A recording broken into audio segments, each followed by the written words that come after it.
Family and everyone at Lawrence North tonight. In the prime of his life, a young man dies playing the game that he dearly loved. If you've paid attention to high school basketball the past few years, the name Jon Stewart should be forever etched in your mind, because he had a gift that few others could match.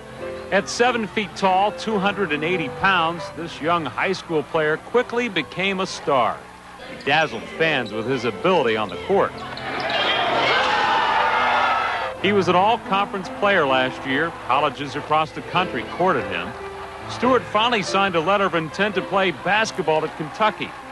And earlier today, he was all smiles as he led his teammates onto the floor for a pep session at the high school leading up to the big regional game. The future appeared to have no boundaries for this young superstar. Jon Stewart, we will never forget you.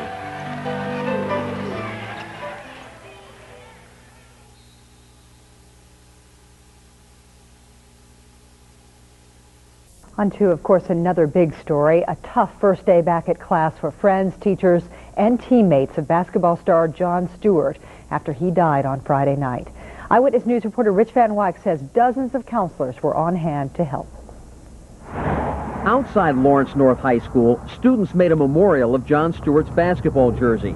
Inside, they say it was a quiet, somber day with a few tears and lots of hugs. Friday night was like the worst day ever. Not only because we lost the game, but I lost a best friend and a teammate. On the basketball court, the senior called Big John was an athletic powerhouse with his sights set on college and the NBA. Off the court, Stewart was known as the gentle giant. Friends say he wanted to help children like himself. Children that would be picked on the way he was picked on as a child. And he didn't want that to happen, and he wanted to do things to help them. Now that help will come from a foundation established in Jon Stewart's name. When Jon Stewart talked about the possibility of playing professional basketball, friends say he also talked about using the wealth that comes with being an NBA player to help other children who, like himself, stood out from his classmates. You can make a memorial contribution to the John H. Stewart Foundation for Disadvantaged Children and care of McHale, Cook, and Welsh. That's 320 North Meridian Street, Suite 1100, Indianapolis 46204. We will be repeating this address later on Eyewitness News. It is also on our website, WTHR.com. This is all anybody's talking about. Really, people are still stunned about it. Any contributions yet to the foundation? Yes, as a matter of fact, some people have already stepped up to the plate in Indianapolis and made some contributions, healthy-sized ones, and others, we are told, are just waiting for this fund to be established so they can make a contribution in his name as well. That's one way to bring something good out of something bad. Right. Thank you, Rich. Well, the family finalized the funeral arrangements today. The calling is Thursday from 3 o'clock till 9 in the evening at Flanner and Buchanan on North Shadeland. The funeral will be Friday at 1:30 at the Lawrence North High School gym, where he played so much basketball. Coming up on Eyewitness News at 6 o'clock, Stewart's mother talks about... Jon Stewart's mother walked into the news conference confident and strong. It helped that the Lawrence North basketball team is standing behind her after losing their star, her son. I'm getting this strength from God. That's the only thing you can accredit this type of strength from. And I'm getting the strength from the people that loved him. Watching her 7'4" son collapse during a regional basketball game was the hardest thing Felicia Stewart has ever done. But she refuses to focus on her son's sudden death, instead cherishing the last moment she had with him. He came in the room and his favorite number was $20. He said, Mama, he said, give me $20. I said, John, you don't need any money. He said, how can you give a multi-million-dollar person like this a hard time about $20? Felicia calls her nearly 300-pound son a gentle giant who played hard, but it was what he did off the court that mattered the most.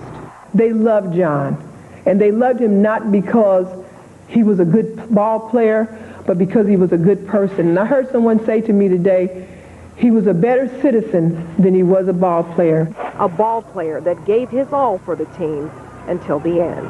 He said, Fred, I'm getting ready to dunk on this guy. And he went out and he did just what he said he was going to do, and he sat down and he slipped away. So there's a new angel in heaven. My angel is no longer with me, but my angel's in heaven playing on a better team, the team that the Lord has prepared for him. Debbie Denman, Channel 13, Eyewitness News.